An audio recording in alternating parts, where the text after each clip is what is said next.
Hey guys, good morning. God is good all the time. And this morning, I just wanted to show you, I have a little bit of frost on the Toyota pickup here.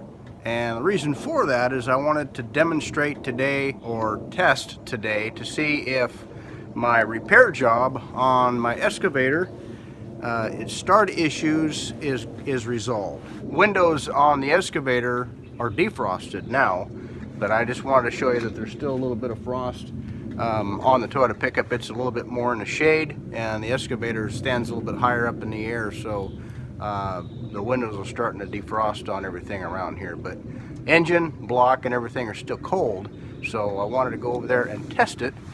I'm pretty excited about this test this morning because it could have been really expensive if it would have been something other than what it is.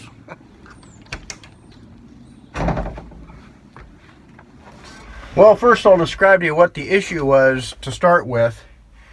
Is a little while back, my son, he runs one of these at his work, same exact model, and fairly close to the same year. I don't remember what the years of his was. Mine's a 2013 Volvo ECR 88. And he says, "Dad, your excavator starts a little bit more sluggish than what my boss's does." I says, "Well, I didn't think much of it, and because I've never had one of these machines before, but him, because he can compare it to another machine like it, well, it caused some concerns in me." I'll just to show you, here's a little bit of frost left on the windshield. This is a windshield up above, the kind of a skylight type window just above the front glass. The further along we got with this machine, the starting was really sluggish on it. So I thought, well, it sounds to me like it's a bad battery. Well, I went ahead and instead of just, I recharged the battery and stuck it back in. That didn't seem to help. I had another used battery that I tried. It didn't help. I'm thinking, well, there's probably something wrong with the engine. This has got 5,000 hours on it, and I got it used at an auction. So it's anybody's bet as to what you're buying when you go to an auction. There's a reason why they're at an auction in the first place. None of those things that I tried seemed to get any better or do anything different. So I went ahead and went down to the store here and picked up the best industrial battery that they had. And I stuck that in there, good, fresh, brand new battery, and it acted the same way. I went and had our auto electric guy go ahead and check the solenoids that sends full voltage from the battery through a large cable to the starter, and both of those checked out okay. Looking over the schematics, there was no fuses that were blown or anything of that nature. Actually, if there was a fuse blown, we wouldn't get any power to the starter at all.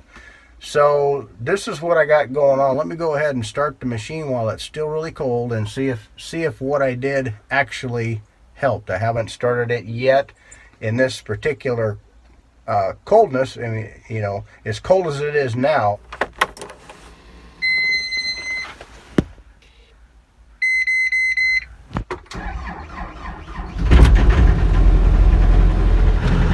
Well, that's the best it started even on a warm day. So I think our problem is solved. And like I say, it's been setting all night long.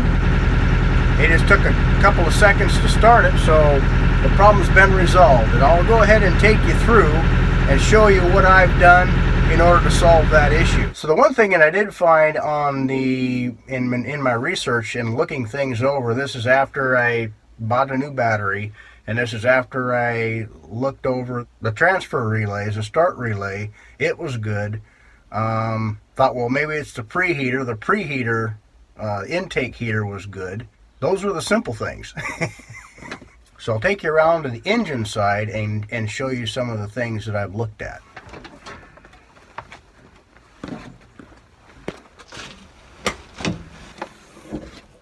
So here we are over at the engine compartment, of course.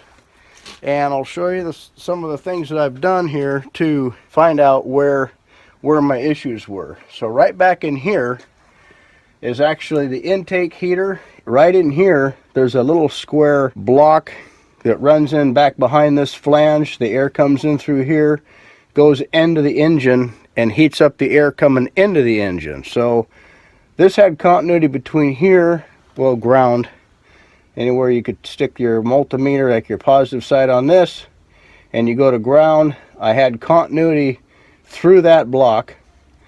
And here's a fuse right here with this particular model. This is actually a Yanmar engine, and I actually just dropped the cap down in here, and I might not ever find it again. Well, I'll come back and get that in a minute. At any rate, that fuse was good. And so after a start cycle, what I was smelling is I was smelling like burnt plastic, burnt rubber, those types of smells. I'm thinking, boy, there is something not right here. So I did check the voltage on this. Right back here next to where the horn is, there are two little relays right up in here, and those checked good. Those tested good. So right back in here is the starter. And it's back behind everything. So I just followed my nose, and that's where the strongest smell of burnt rubber / plastic was. So I got to looking, and that wire coming into the starter on the hot side of the starter, or the starter solenoid, I got really hot and was melting the sheathing off of the cable. Hopefully you can see that. At any rate, the sheathing on both the ground and the hot leg coming in, the sheathing was melting, and actually there was a boot, a rubber boot, over top of the connection there that was melted off and was gone.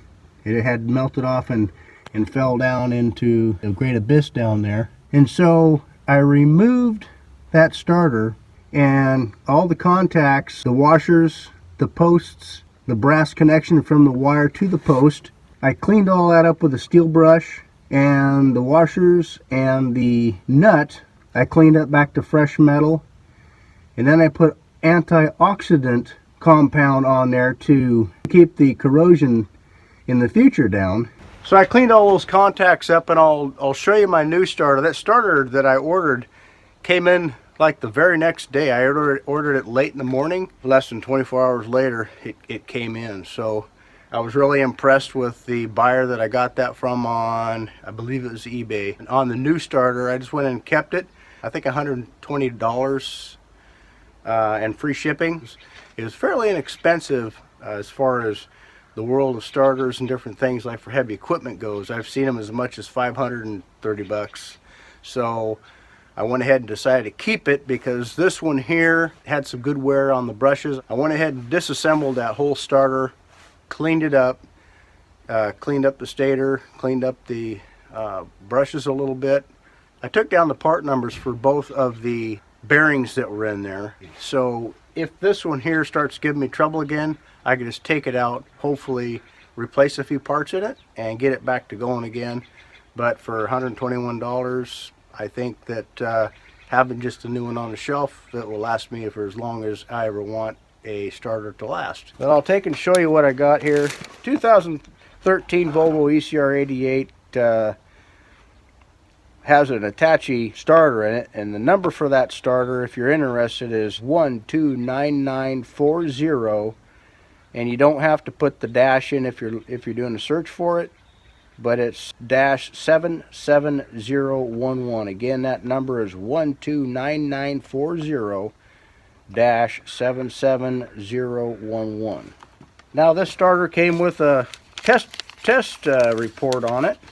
I thought was pretty nice. Not that I understand a whole lot of what's being said here, but it has a lot to do with current draws, and it gives a chart and everything. So for the price I paid for it, I'm pretty impressed with it. So anyway, what I did, this thing was a booger to get out of there. These two bolts right here were very difficult to get to, so I had to do a little combination of placing a wrench on here and prying up on the engine block with a pry bar. That was the easiest way to get that off of there. These particular fittings here, even this one here underneath this boot, so there's a little forked brass connector on this that goes to this heavy wire. This boot was melted off of the other one, And so I took all this apart.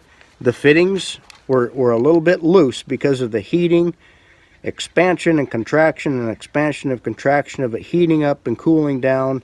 And the more it did that, the harder it was to start.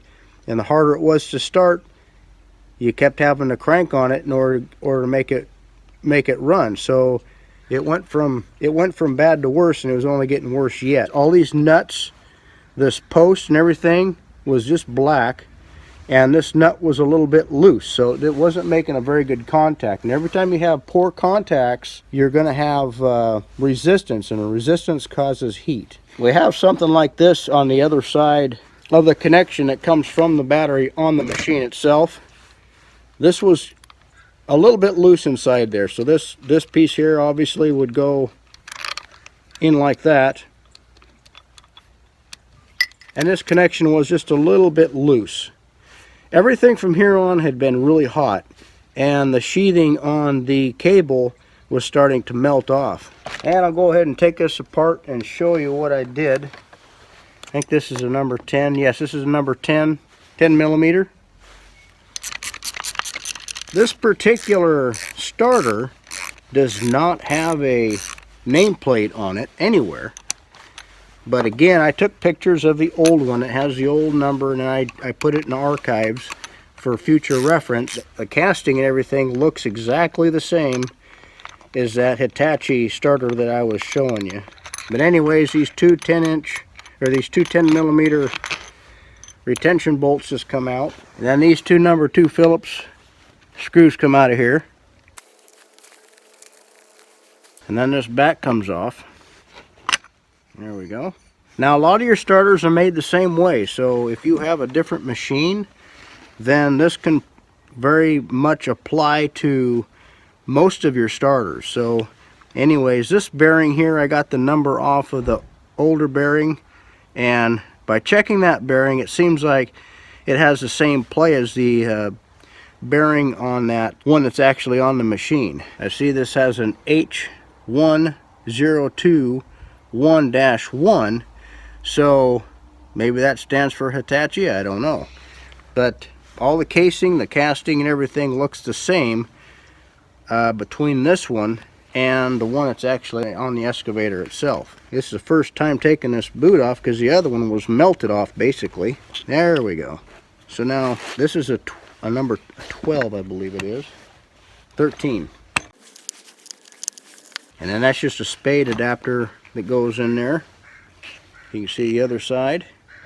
So this is how that looks on the inside. You have the stator on the old excavator starter was pretty black, so I went ahead and cleaned this up with some older wore out 600 grit emery cloth.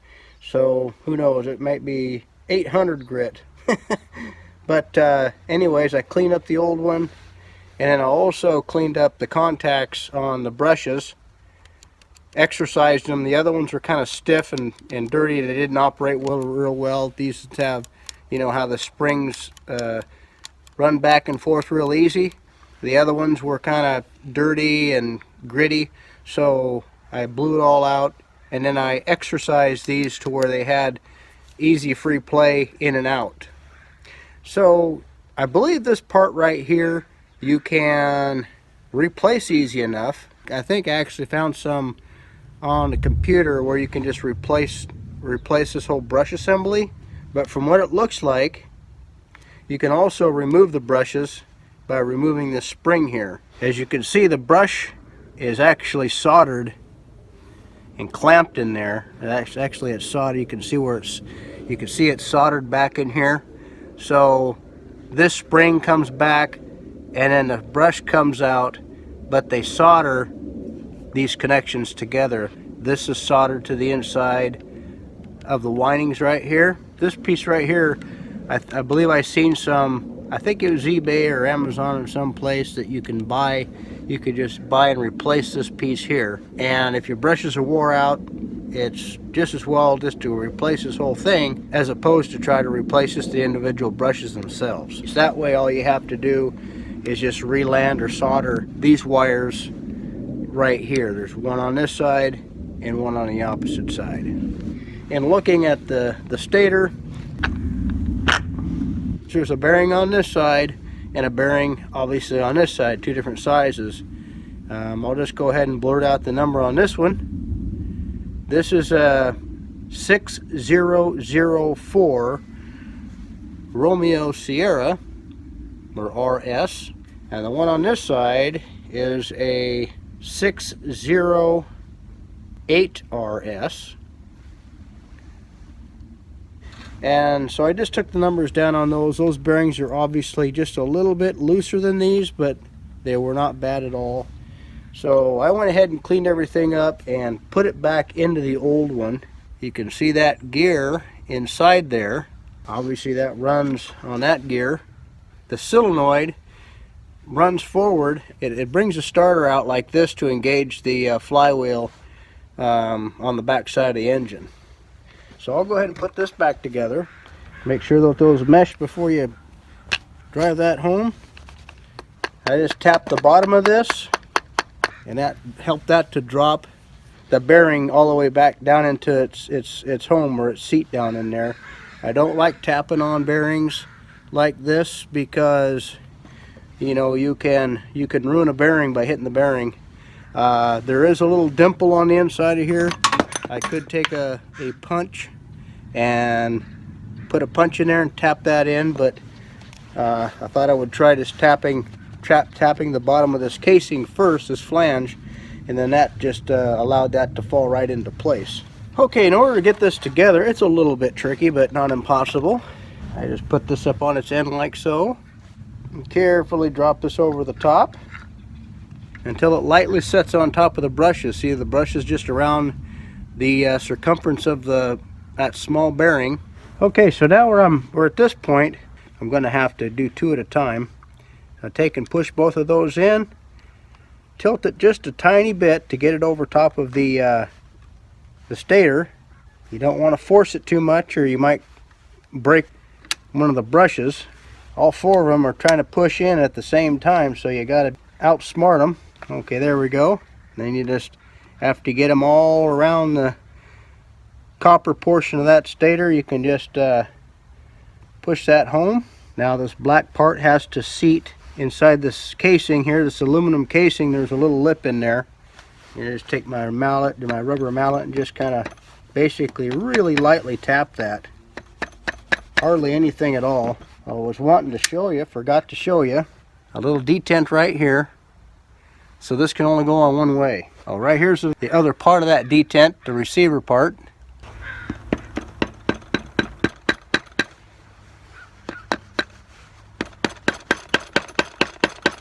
Now this little boot here, where the wire passes through and goes into brush assembly, and that just pushes on there like so.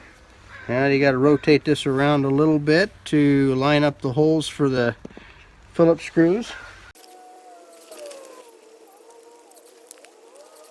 Now that you have this back plate here mounted to the brush assembly, you can rotate this a little bit to line up these longer bolts here for the 10mm bolts that holds everything together. Of course, this is just for demonstration purposes here. This would be the wrong end to use because there's a lot of slop on that post right there. You don't want any slop in between this post and this hole right here. You want it to fit just snug enough to where there's not a whole lot of slop, because again, the more contact you have on this nut right here, the more contact you have on the post, the less resistance you'll have and the less heat you'll generate. So you want to make sure that these nuts are nice and tight, and you want to make sure that this fitting here is right size to accommodate the wire coming in, and the hole here is the right size to not have a whole lot of slop in there, because you're going to have resistance and you're going to have heat generation. If I was to use this connector, that would be the wrong size, and I'd generate heat, and it would also be more likely to loosen up over time and cause me problems that way. So just another tip, just snugged up, not tight. Now I'd probably like to warn you that there's probably some sort of special torque settings for these, but As you can see, I'm not bothering with that. This right here, there's no antioxidant on this. I think I'm going to put some on being I got it loose. It's just antioxidant compound. This happens to be Gardner Bender antioxidant OX 800. So I just like to put that on. I like to put this on battery posts and all my contacts. And so then I put antioxidant on the post and the nuts and the washers. It's a little bit messy, but it does protect it. And I put some on the washers. That just keeps it from corroding. Then you got to hold this connector basically perpendicular to this little piece right here in order to get that boot back on. Again, this is a size 13. And then that boot will slide right into place like it's supposed to, I hope. There we go. While I got the antioxidant out, I think I'll just go ahead and do the same thing on this side so it's ready for when I go to use it.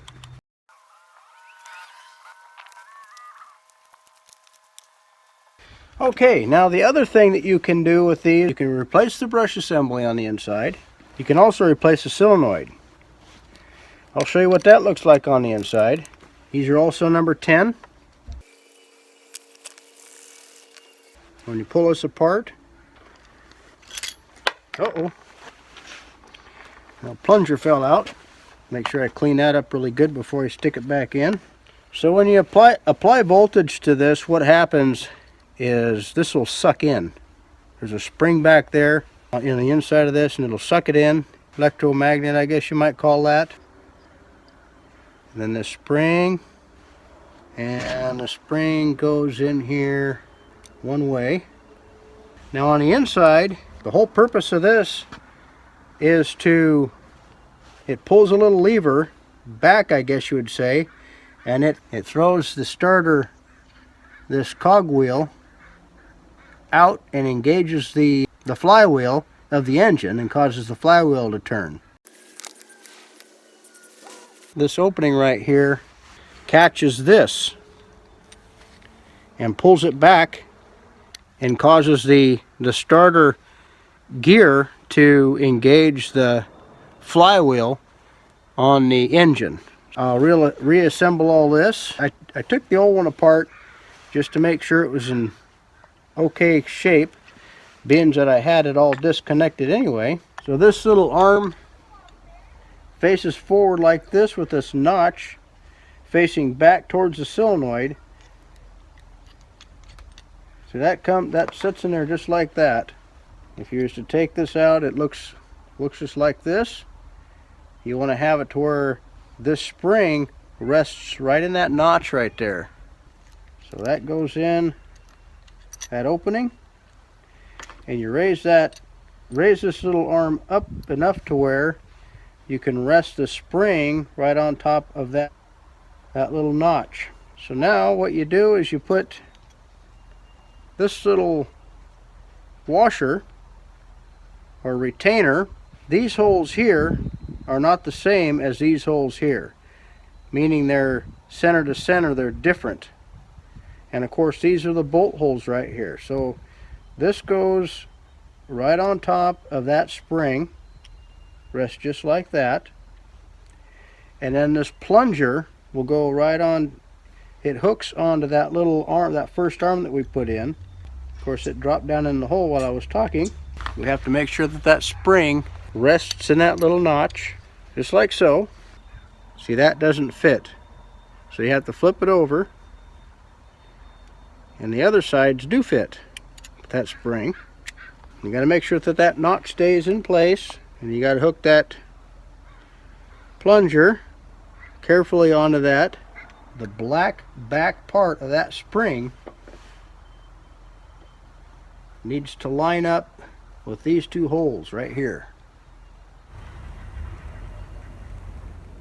Okay, so that spring has to be pushed in enough to where you can get these bolts back in it. So you gotta line that up and keep pressure on that, because you don't want that spring to leave that indent or detent, or what do you want to call that part on that arm. You want all that to line up. Now, if there's an easier way to do that, let us know down there in the comment section. So what I'm going to do is I'm going to go ahead and hook up a battery. And before I hook anything up to the battery, what we'll do is we'll hook this to ground. And we have to jumper these two. And that just barely stretches over both of these contacts. Now I'll hook the battery up. I'll just bump it right first.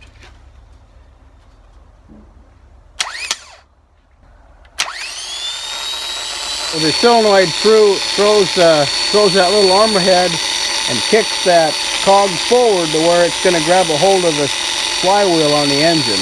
Okay, it works. So basically that's what I did with the old one.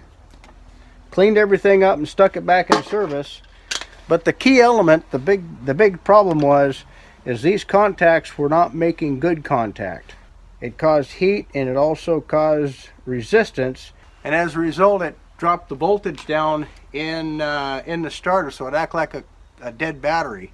So anyways, if you guys run across this, not just with an equipment starter but a truck or car issue, this could very well be your problem. It could also be a bad battery, or it could also be a connection to your battery. So check all your connections. So you can see where the big wire come in here, that's drawing a lot of current. So it has to be full current to the starter in order to get it to turn fast, to get the motor to turn fast so it'll start right up. So anyway, hope that helps answer some questions and you kind of see how starters work, and hope this helps you out. Take care and God bless.